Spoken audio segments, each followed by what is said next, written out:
Greetings everybody, this is Scott from Just a Normie. So today we're going to review, kind of gloss over three shows. Bosch from Amazon Prime, Schitt from Netflix, and SpaceForce from Netflix. So we're going to begin with Bosch. Bosch is in its fourth season, and it's already been renewed for its fifth season. The show is inspired by Michael Collins' best-selling crime novels. It's of Bosch. He blends kind of a plot lines from different Harry Bosch books with new material to create an ultimately compelling original series. Part drama and stuff. It's got a lot of really good characters and stuff. And Bosch has got a partner who is second generation from Haiti and stuff, and he looks at things a little differently. I think it's Haiti and stuff like that, but I really enjoy his character and stuff. It's kind of places a different dynamic on things and stuff. Bosch himself is a war vet, I'm assuming from Afghan Iraq war and stuff, from what I can tell.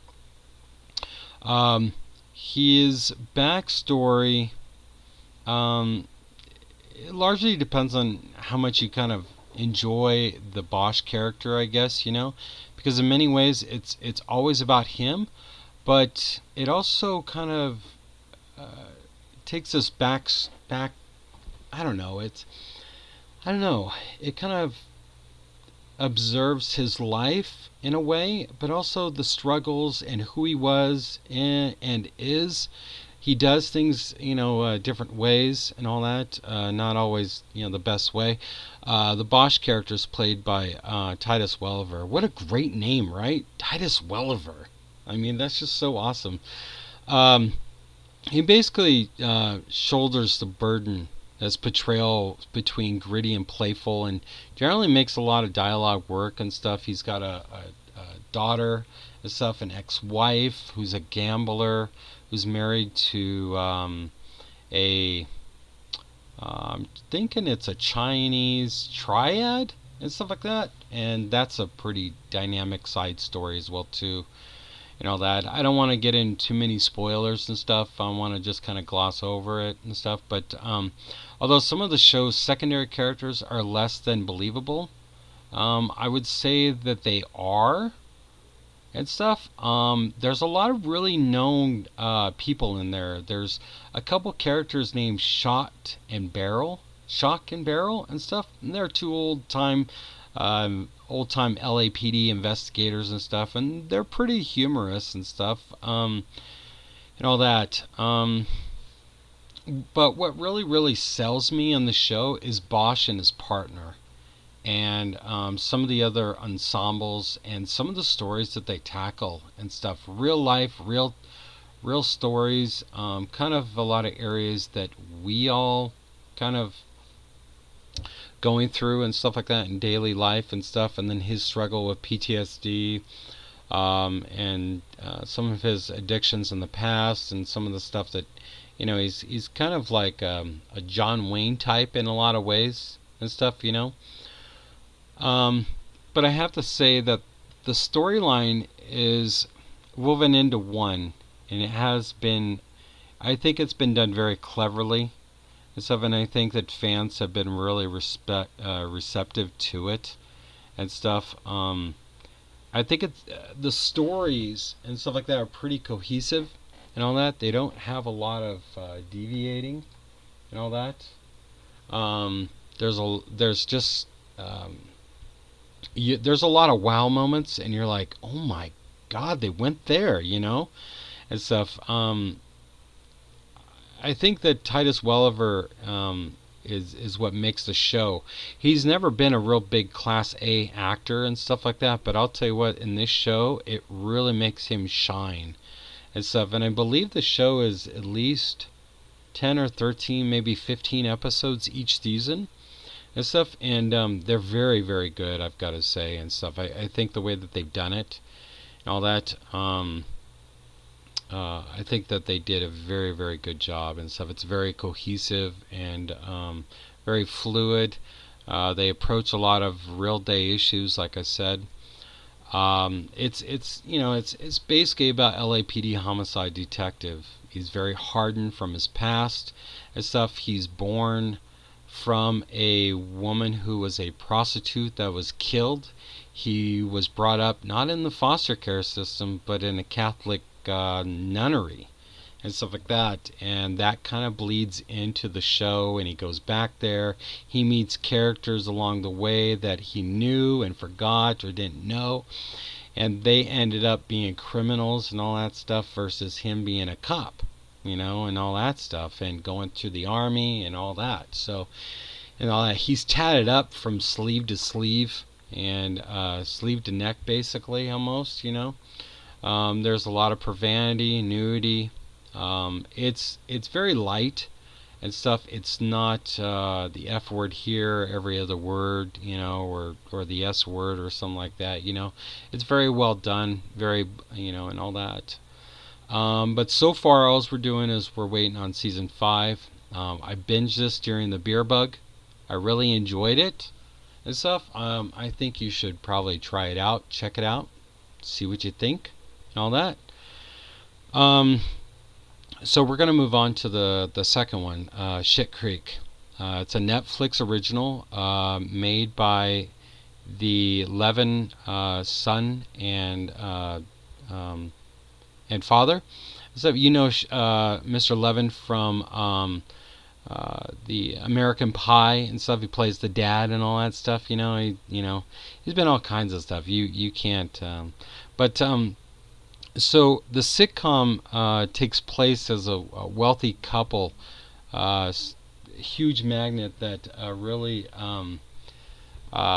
they've lost everything, and they bought this town called Schitts Creek 20 years ago as a joke to his son, and that's the only thing that was left to them because their accountant, I guess, took everything out, So they got nothing left, so they got to go and live in this hotel that the mayor put them up in and stuff. And they're the once wealthy couple. They have to give up on life as they know it, with 2 of their spoiled grown children that had pampered lives and stuff like that, and having to, this Rose family is forced to face their new profound poverty head on and come together as a family to survive. It's really funny and kind of stupid at the same time, but overall I think it's pretty good.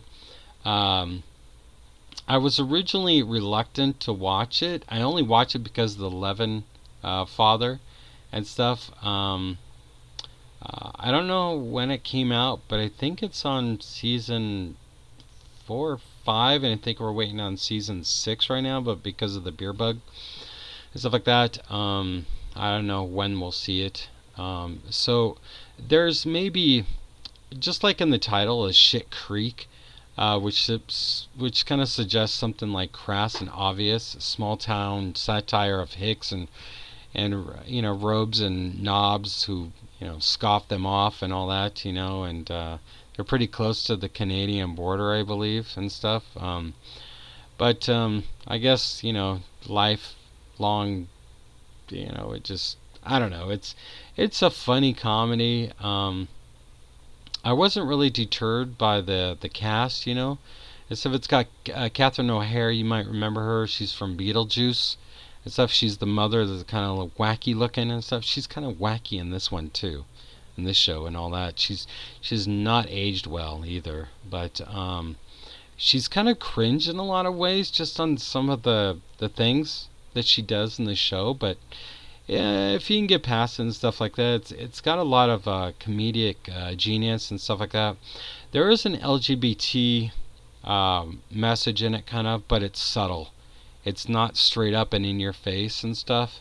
It's kind of gradual and stuff. The son of Mr. Levin, he's mainly the creator and writer of the show and stuff, and I believe he is gay in real life and stuff like that. Well, he starts out with a relationship with a woman, and then he kind of gets into a relationship with two other people, the woman he's dating and this other guy who wants to date the woman he's with.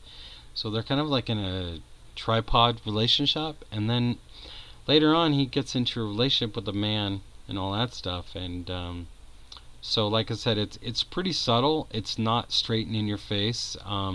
Usually I kind of frown upon that kind of thing, but like I said, it was done very well and not in your face, and it was very gradual and natural and stuff, and I appreciate that. And I think that's the best way to go about if you want to introduce those elements into a TV show and stuff. And it's really done well too, because it's done in a kind of funny way too, because the family kind of,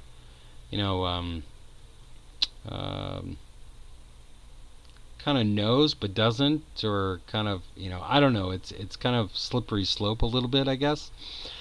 So, but I'm gonna end this portion of Schitt's Creek and stuff. If you need to check it out on Netflix and stuff. It's pretty good.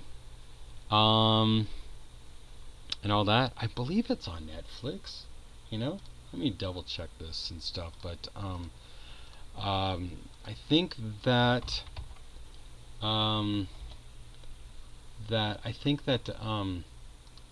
oh man, yeah, yeah. So yeah, yes. So it is on Netflix. Yes, I put those on my notes, but for some reason I was having a brain fart here. So, but yeah, go check it out. See what you think. Let me know down in the bottom what you think about it. I'd really like your opinion on it and stuff like that. So next we're gonna talk about SpaceForce, and it's another show on Netflix and stuff. I believe it only has like 8 episodes, I believe, stuff, and they're about 30 minutes. So all that. So hang on here. So we're going to talk about SpaceForce from Netflix. I had to stop and start here. So so SpaceForce is a new Netflix comedy show from The Office co-creator Greg Daniels and Steve Carvey. It's a series lifted directly from President Trump's demand to create a new branch of the military, SpaceForce. It's basically just a comedy making a skit on SpaceForce and the creation of this and stuff like that. The show follows Mark Nard, which is Steve Carell, the newly minted chief of space operations. He becomes one of the joint chiefs and stuff for Space Command, as he tries to make the completely rebranding notion of putting the armed forces on the moon a reality. It plays its story straight, imagining that it would look like if the military scrambled to make Trump's half-baked, of the Space Force agency a reality and stuff. Basically, removed from the very real consequences of the action of the character that plays Steve Carvey and stuff, General Mark Nard and stuff. There is comedy in one of the world's largest nations with regards to this and stuff. It's kind of like all over the place and stuff. It's not very well done. I don't know. I never watched The Office, so I don't know how all that is portrayed and stuff. But it hasn't gotten very good ratings and stuff, and I had a hard time kind of pushing through it when I watched it and stuff. It's got a side story too about them going to, I believe it's Colorado or somewhere like that and stuff, and his wife is in jail for life and stuff and all this.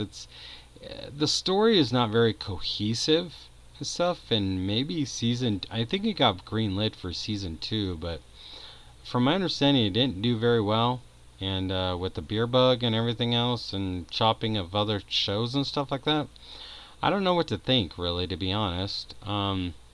So check it out. It's kind of funny, stupid. I had a hard time getting through it, all that, but maybe you'll have better luck than I did. I just wanted to kind of do a check on it and stuff and go from there and see how that goes. But other than that, yeah, I'm going to close this out. I'd like to know what your thoughts are down below. If you would please share, subscribe. I'm up to 5 subscribers and stuff. I really appreciate the likes, and I really appreciate the people that are listening. And if you would please subscribe. That's what will let me grow my channel. I know that I'm not very consistent lately and stuff, but my my home life and stuff like that, my work life are a little rough to do this quiet stuff on the side and stuff like that. So I've got to kind of do it when I can. So, and I'm really sorry about that because I really want to kind of do more and more and more. Also, too, let me know your thoughts about the changing of the name to Just a Normie and all that, and why I did it. But I'm going to close this out. It's at the 16-minute mark. So again, like, subscribe, and share. Thank you all. Live long and prosper.